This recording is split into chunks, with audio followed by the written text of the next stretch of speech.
Hello, everybody, and Shreek here, and I'm back. Sorry for if I haven't uploaded any videos. It's just that I'm very busy with work at nowadays, but I will do my best to upload at least twice or once a week. Although it might be a bit, how do I say, fluctuating the upload schedule because, like, of course, I have work. But anyways, we're ignoring that.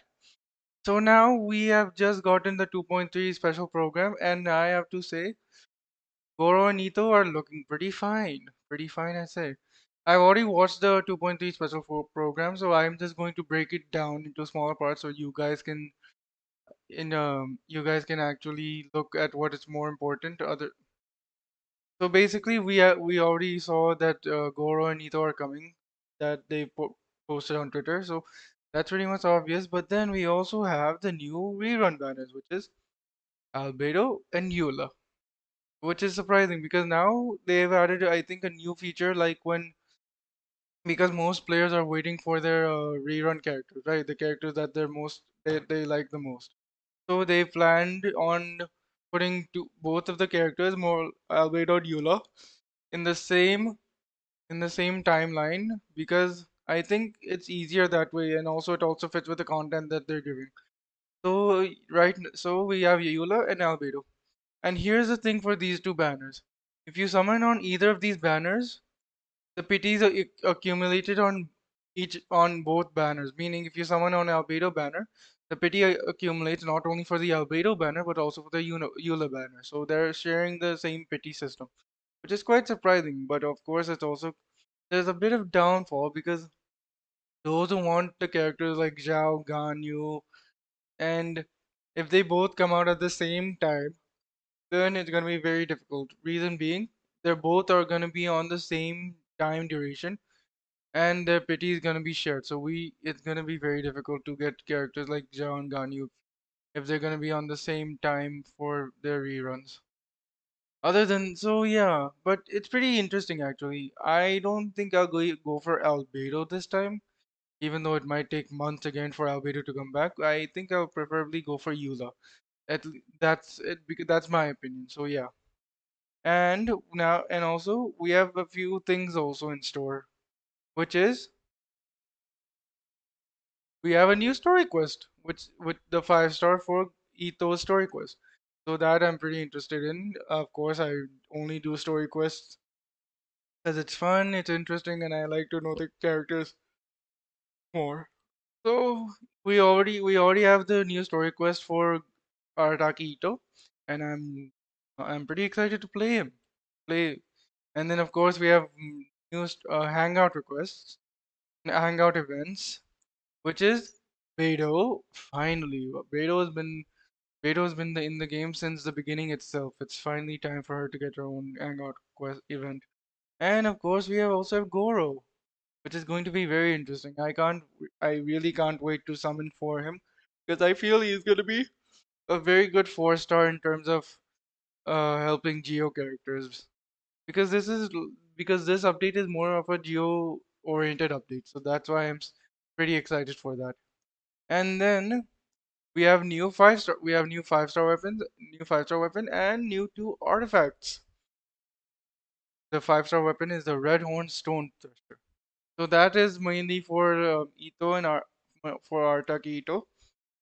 So I'm not gonna summon on the weapon banner because weapon banners are always a scam. So I don't think summoning into is worth it. So yeah. And we have two new artifacts, Husk of Opulent Dream and Ocean Youth Clam. I think I'll do another video of researching more about these two artifacts. But right now it's very interesting that they're putting two new artifacts. I think this is for Serai Island and yeah, this would be in Serai Island, these two the artifact domains. I'm pretty excited because yeah, I'll explain more of these artifacts later, more specifically. So yeah, I'm pretty excited about the new artifact system. And then, of course, we also have a new boss. We also have a new boss.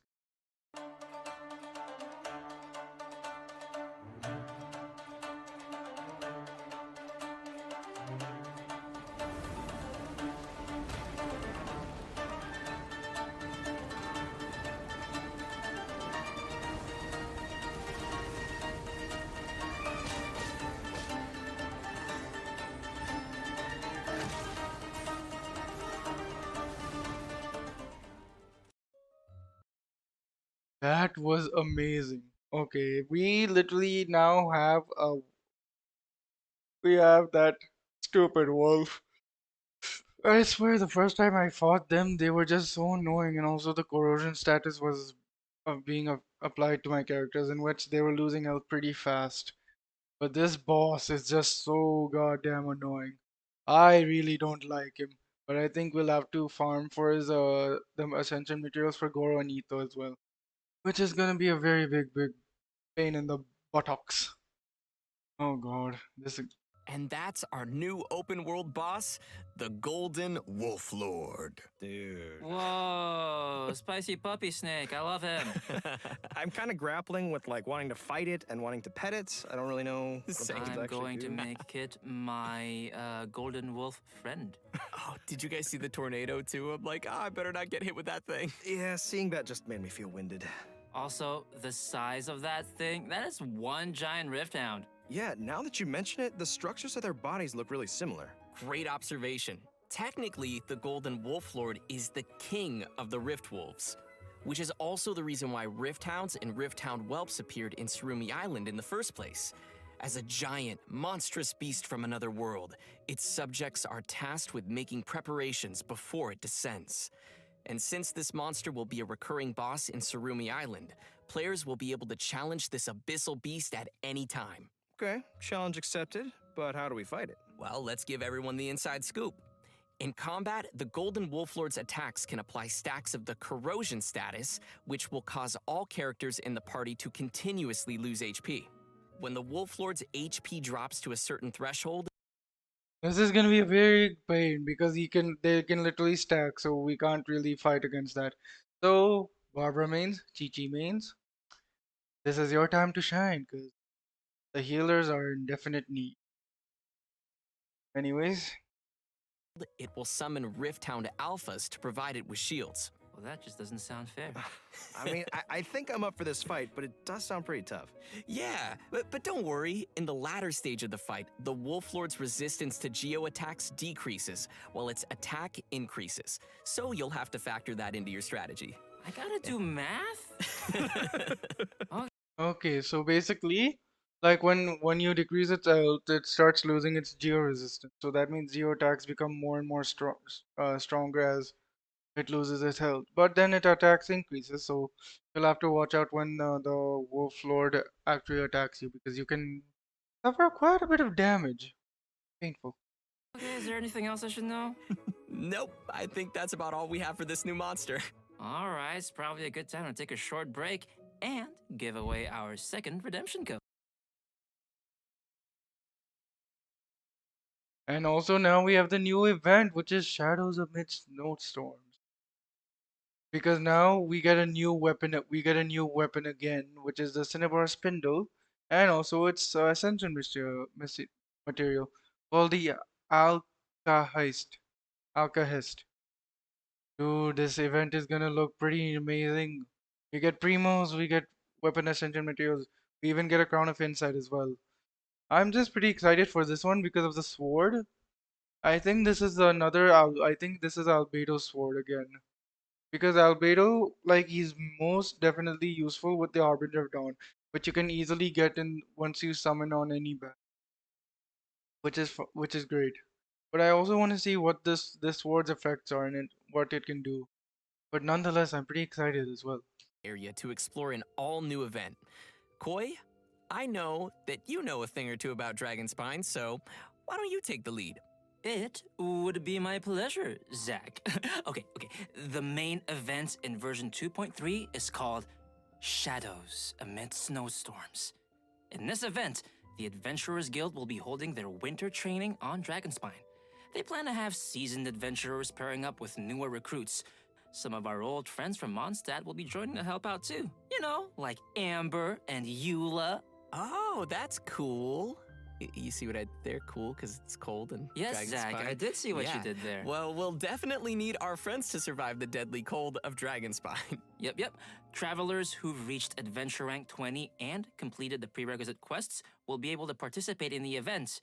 And you know, outside the event storylines, travelers can participate in various challenges and earn event currencies to exchange for a range of rewards. I'm excited to chill in Dragonspine again, but what kinds of gameplay can we expect for travelers during our winter training?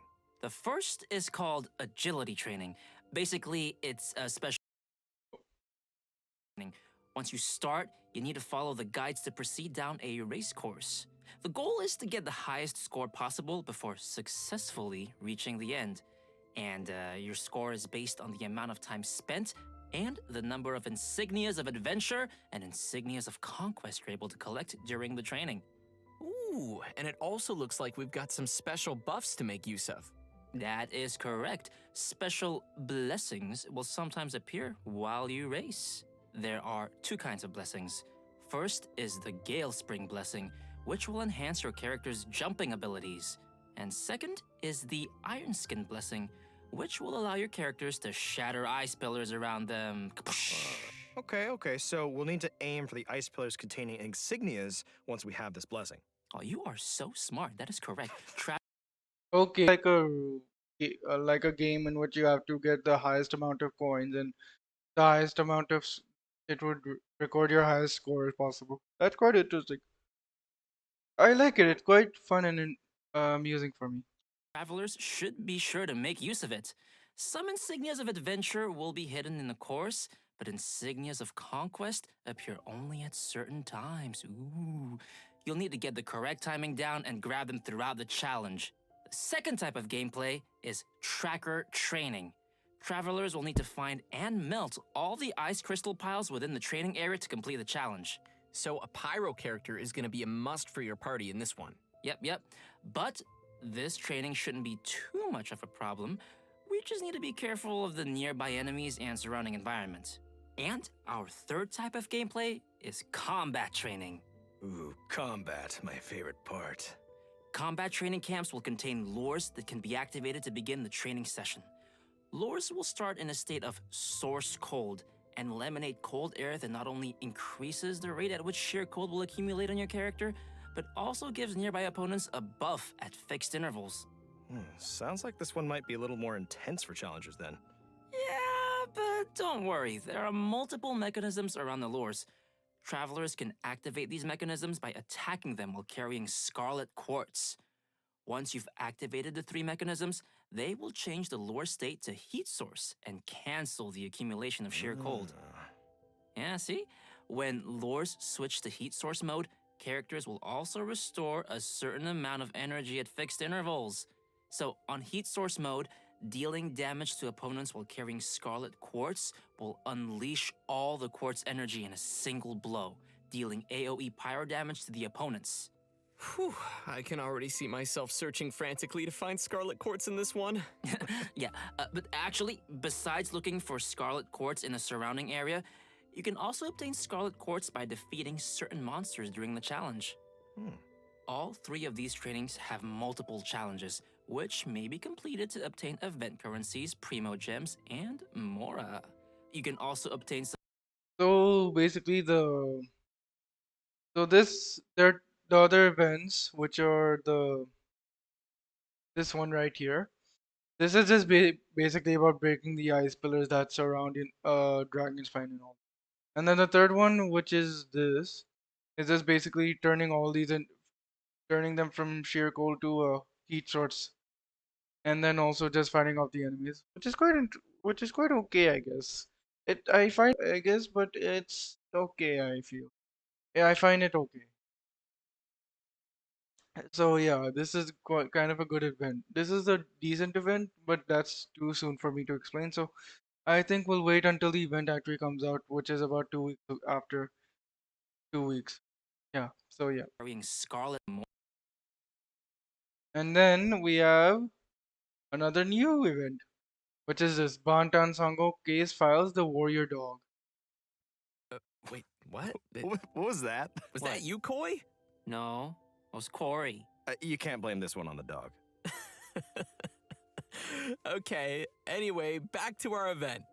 There have been mysterious disappearances of animals across Inazuma lately, and of course, the Traveler is there to help. According to the Commission, our objective is to find and bring the missing animals back. During investigation, we get to find a mysterious dog which patrols around some of the missing animals. Well, a dog? There's like a whole bunch of dogs here. These are all its canine bunshin, which are like illusionary copies. Okay, so this is basically like finding the missing animals within Inazuma, and they're like ninja dogs which make shadow clones. So we have to hide against them and then find the dog and just give them back. Yeah, Distractions too. small animal Throughout saved. our Yeah, that's correct. investigation, we'll also discover numbers of animals that have been kept in cages inside places called dens of thieves. We'll need to defeat the surrounding opponents first before opening the cages and coming to their rescue. By completing event challenges, we can claim rewards including Primo Gems, so be sure to give it a try. After this event ends, travelers can complete the related world requests. Oh, this is what I've been waiting for. Let's go, guys. Omni Ubiquity Net. Now we can get those foxes. I wonder what. Because I kept wondering, what are those foxes gonna do? Because they've actually never done anything. They're just like roaming around in a zoo. But I think now with this new tool, tool, now we can capture those foxes and put them in our Serenity bot, which is pretty amazing, I have to say. I love that idea. And then the last thing I guess is the rerun of the Energy Amplifier Fruition. We've already had this in 1.2 where we had Mona and Fischl, and then we also had the introduction of Scaramouche or Scaramouche. Sorry about that. So we're gonna get Primo Gems. Yeah. So this event is good. This event was kind of. We have the same. We have the same things as usual. We have the difficulties. We have the challenge criteria. We have the time limit that we have to choose. Oh God, I'm gonna die again soon. Uh, time to level up my characters again. So yeah. And then we have another rerun event, which is, and another rerun is the Misty Dungeon, Realm of Light. This was very recent, wasn't it? It was around the 1.6 or 1.5 update that we got this event. For them to put it this early, I'm just surprised to be honest that they would put this quite early because we had it like recently, if you can count like a few months to be recent. But yeah, it was quite recently when we got all this. I'm surprised, really surprised. So basically, in this, there are trial characters that we can try out. So it's quite fun. And then, wow. And now we're also having the Marvelous Merchandise event. Wow, there's a lot of rerun events in 2.3. Just how much are they adding? Like they're adding the rerun event, they're adding the new event, and then they're also adding the rerun banners. Just that they're I think they're trying to appease the Genshin Impact community with more events and more primo. Because people are losing interest because there's lack of content within the game itself, which is quite huge normal because everyone rushes to complete the content, and once the content is done then there's actually nothing left. So I think that's why they're adding this, but I think they're gonna time gate the events like what happened with the ruin grader event. Last thing on this program was we can now add in Paimon. Although I don't know why they haven't done it earlier. But at least I think that's a bonus. But now it about for this special program of version 2.3. I'll go more into the character details and also the artifact details in another video. But that's about it for the general thing about 2.3. So anyways, hope you guys like this video. If you do like this video, please do comment, like, and subscribe to my channel where I will do Genshin Impact updates, and then also I might do some guides like my personal guide, like I'll be experimenting with guides and all that. So please do come and subscribe if you enjoy the content I'm making. See you and stay safe.